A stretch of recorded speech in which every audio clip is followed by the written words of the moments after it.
Wala Wala, galera! Vamos então à resolução do último desafio do Pena. O desafio era, você está na Estrela da Morte, e é uma Estrela da Morte muito especial, porque ela é uma Estrela da Morte oca, né? Ela tem uma crosta ao redor, que tem uma massa bem grande, e um núcleozinho ali, provavelmente onde estão os cristais para gerar toda a energia, mas fica bem no meinho. E o resto é um grande salão vazio oco, ok? E o desafio era você, então, a pergunta era como você que está ali dentro da Estrela da Morte sentiria a gravidade? Será que você seria como o Tarek e ficaria andando pela crosta, pela borda? Ou você seria como o Guaxa e ficaria andando só no núcleo, sentiria a gravidade no núcleo? Ou você seria que nem o Fencas e ficaria voando sem sentir nenhum tipo de gravidade, ok? Essa era a dúvida, vamos à resolução aqui, deixa eu ver. Então, olha lá, eu desenhei uma Estrela da Morte, só que sem o núcleo, tá? Vamos começar do caso mais simples. Estrela da Morte sem o núcleo. Como é que você sentiria a gravidade aqui?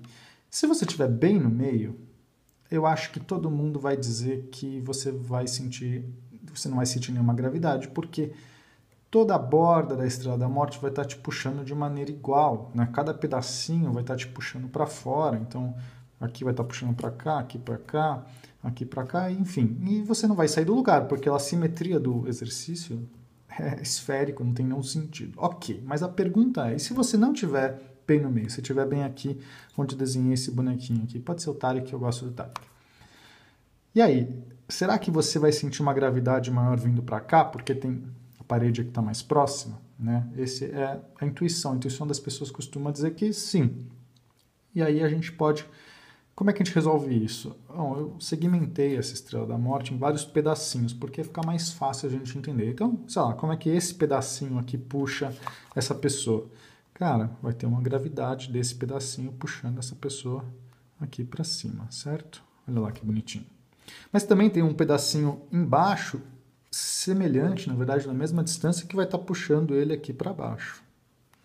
Então, se a gente só tivesse esses dois pedacinhos atuando, esse bonequinho Tarek não sairia do lugar, porque essas duas forças se cancelam. Tá, mas a gente tem um monte de pedacinhos. Cada pedacinho está puxando o Tarek para um lugar. Então, sei lá, esse pedacinho aqui vai estar puxando para cá. Repare que tem que ser um pouquinho maior.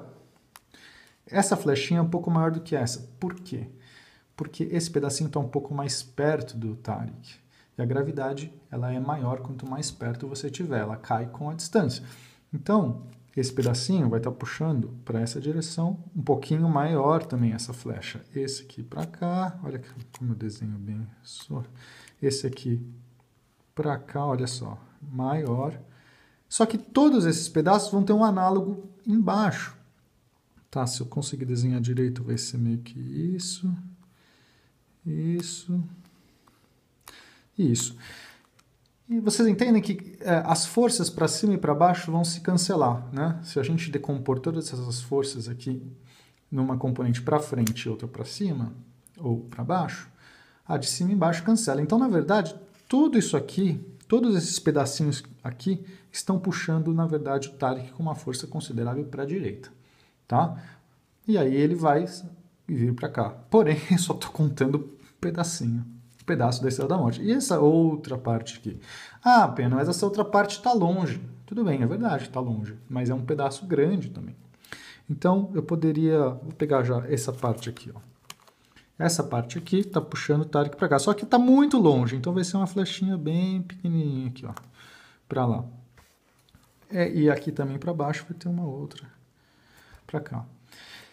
E aí eu não vou ficar desenhando tudo isso, gente, mas não sei se vocês estão entendendo que vai ter um monte de flechinhas para esse lado. Ó, eu já poluí totalmente o meu desenho.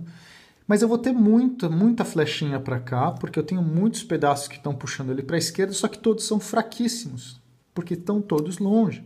E os que estão puxando para a direita são muito fortes, só que são em número menor. E a questão é que exatamente se cancela.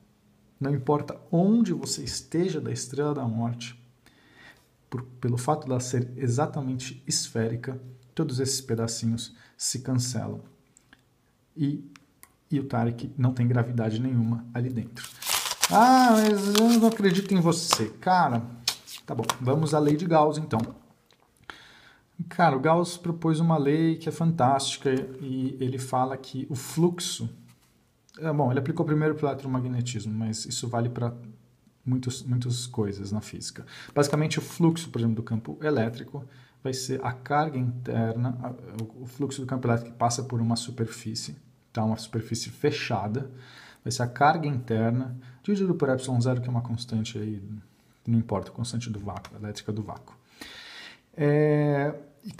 Mas o que é uma superfície fechada? Então, olha só, desenhei aqui algumas cargas elétricas. Tá? 4 cargas elétricas, só positivas para facilitar. Eu posso pensar que essas cargas estão gerando um fluxo, um campo. Ela gera um campo e esse campo gera um fluxo. Então, né, a gente sabe que, sei lá, as cargas positivas geram um campo assim. Tá? Todas elas estão fazendo isso. Só que eu desenhei uma superfície fechada englobando só essas duas. Tá? Isso aqui é uma superfície, tá? Imagina uma bolha. E essas duas estão aqui dentro. A questão é que o fluxo que atravessa, né, essa superfície, desse campo elétrico aqui, ele atravessa para cá, mas ele sai do outro lado. Ele continua e sai. Então, a soma desse fluxo aqui é zero, porque você tem uma quantidade que entra nessa superfície, mas a mesma quantidade sai dessa superfície. Então, essa carga elétrica está gerando um fluxo zero nessa bolha. Assim como essa carga elétrica, porque ela atravessa, então ela entra e sai. Tudo que entra pela bolha sai, menos o fluxo do campo gerado por essas duas, porque essas duas geram um campo para fora. E esse campo, ele não se cancela, porque ele só sai, porque a carga está gerando. Ou seja, o fluxo elétrico que atravessa essa superfície é só devido à sua carga interna à superfície. Cara, que coisa bonita! Quer dizer que tudo que tiver fora dessa superfície aqui, eu posso ignorar para efeitos da conta do meu campo. Tá, legal, faz sentido, né? Isso não quer dizer, tá? É importante eu falar isso agora.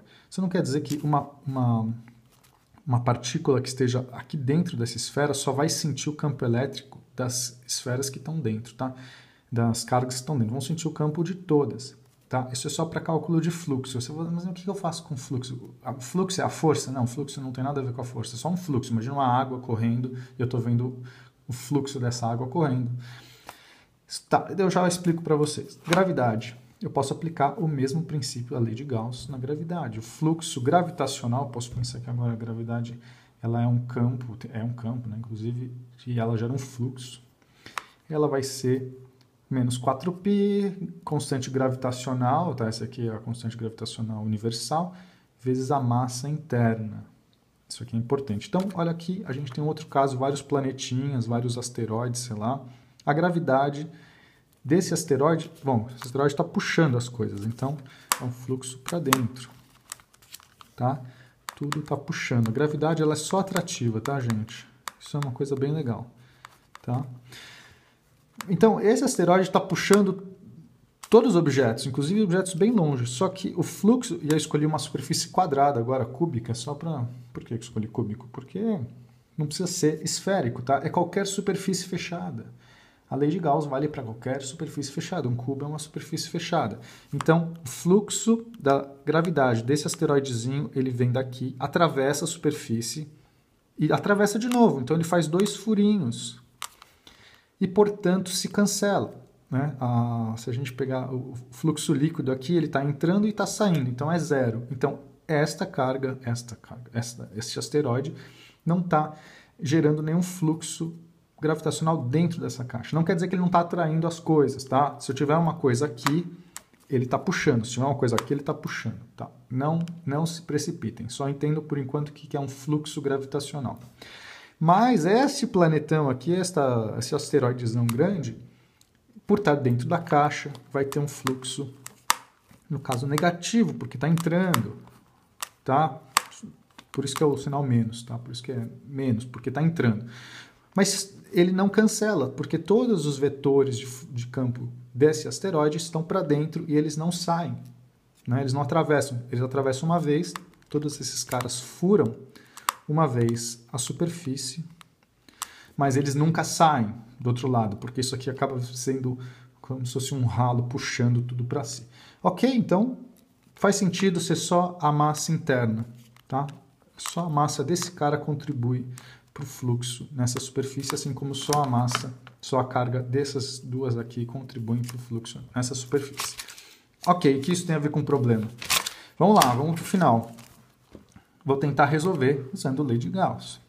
Então, eu estou dentro da Estrela da Morte. Eu não pus o núcleo ainda, tá, gente? Vamos pensar na Estrela da Morte sem o núcleo. Eu não coloquei os cristais ali no meio ainda, tá vazio, só tem a parte de fora. Eu vou colocar uma esfera, tá? Uma superfície esférica lá dentro, genérica, uma bolha. Coloquei a minha bolha aqui. Essa vai ser a minha superfície. E o fluxo gravitacional que atravessa essa superfície, ela tem que ser, então, pela lei de Gauss, menos 4πg vezes a massa interna. Tudo bem? A gente acabou de ver isso agora. Tá, então como é que eu aplico isso? Bom, todos esses bloquinhos aqui, toda essa parede está fazendo uma gravidade, está fazendo um fluxo gravitacional aqui, ó. Tá? Puxando para cá. Tadadã. Opa, estou meio confuso aqui. Está puxando para cá. Ok. Então, eu vou ter um fluxo que está atravessando essas paredes aqui, tá bom? Mas como eu não tenho nenhuma carga interna ali, essa massa aqui é zero, tá bom? Não tenho nenhuma massa interna, então é zero. E o fluxo, de fato, é zero, né? O fluxo total, porque o que atravessa aqui, então ele se cancela. Mas, e agora vem a parte bonita, como é que eu aplico isso? Eu sei que o fluxo, eu posso calcular o fluxo como sendo o campo em cada ponto desse aqui. Eu tenho que somar o campo, projetar... não quero explicar isso, parece confuso. Tá, vamos fazer o seguinte, como isso aqui tem uma simetria esférica, olha só, em cada pontinho dessa esfera, o campo é perpendicular. Ok? O campo está sempre 90 graus com a esfera. Porque eu escolhi desenhar uma esfera num caso que já era esférico. Isso me facilita a vida, porque o campo gravitacional está sempre perpendicular à minha esfera. Isso quer dizer que calcular o fluxo é muito simples, é simplesmente o meu campo G, em qualquer um desses pontos, ó, aqui tem G, você concorda que qualquer pessoa nessa superfície, voando nessa superfície, vai ter a mesma gravidade, não faz sentido a pessoa que está aqui sentir uma gravidade, a que está aqui sentir outra, porque elas estão à mesma distância das paredes, tá bom? Então, esse Gzinho aqui é minha gravidade local, nesse ponto, vezes a superfície dessa esfera. Tá, qual que é a fórmula da superfície da esfera? Não sei se as pessoas sabem isso, mas confia em mim, é 4π vezes o raio da esfera ao quadrado, tá? Então, 4π vezes raio ao quadrado vezes a gravidade. Esse é o meu fluxo. Então, o fluxo é isso aqui. Só que isso aqui tem que ser igual pela lei de Gauss menos 4π vezes a constante gravitacional vezes a massa interna. Olha só, 4π corta com 4π. Então, a gravidade vai ser G vezes a massa interna sobre o raio ao quadrado. Oh, que interessante. Só que isso aqui vale, gente, para qualquer raio. Porque eu desenhei uma bolha genérica, uma bolha com raio R. Quanto que é R? R é um raio genérico. Se eu tivesse desenhado um raio maior, então isso aqui vale para qualquer raio, desde que seja dentro da esfera, dentro da Estrela da Morte. Se for fora, aí a gente... Na verdade, vale também. A diferença é que a carga interna, a massa interna agora muda, tá bom? Mas nesse caso aqui, só que essa massa interna, esse M aqui, é zero porque não tem nada dentro dessa bolha. Então, logo, esse campo gravitacional é zero. E assim, pela lei de Gauss, a gente deduz que o campo gravitacional dentro de uma esfera oca é sempre zero. Não sei se vocês estão entendendo o que isso significa. Significa que você entrou num planeta oco, a gravidade é zero, mesmo que você esteja colado na borda. Mesmo que você esteja bem aqui no cantinho, a gravidade é zero e você flutua, você fica livre, você... Isso deve ser um jeito bem legal de você gerar a gravidade zero. Só basta fazer um planeta oco, né? Super fácil. Ok. Agora, para finalizar, qual que é a resposta do exercício? Bom, se a crosta gera um campo gravitacional zero dentro dela, quando eu colocar uma massa aqui no centro, o exercício, né, a situação, eu posso lidar com ela como se não existisse a crosta, simplesmente existe só o efeito da massa aqui dentro. E a gravidade vai ser a massa interna. Esse M aqui agora vai ser só a massa do núcleo. Esse Mzinho, assim, esse M aqui. Então, a gravidade dentro da estrela da morte vai ser sobre o raio ao quadrado. Tá? E esse raio é a distância que você tiver do centro. Ou seja, a pessoa só vai sentir a gravidade devido ao centro, ao núcleo. As paredes não fazem nenhum efeito. E, portanto, vamos voltar aqui ao exercício. E, portanto, a resposta correta é B. É o guache. As pessoas sentiram a gravidade apenas no núcleo e andariam ao redor do núcleo. Tá bom? O vídeo ficou longo, mas, enfim, quem quiser ver... Não tem muita escolha agora, né? Porque se você chegou até aqui, você já viu o vídeo. Ou seja, obrigado!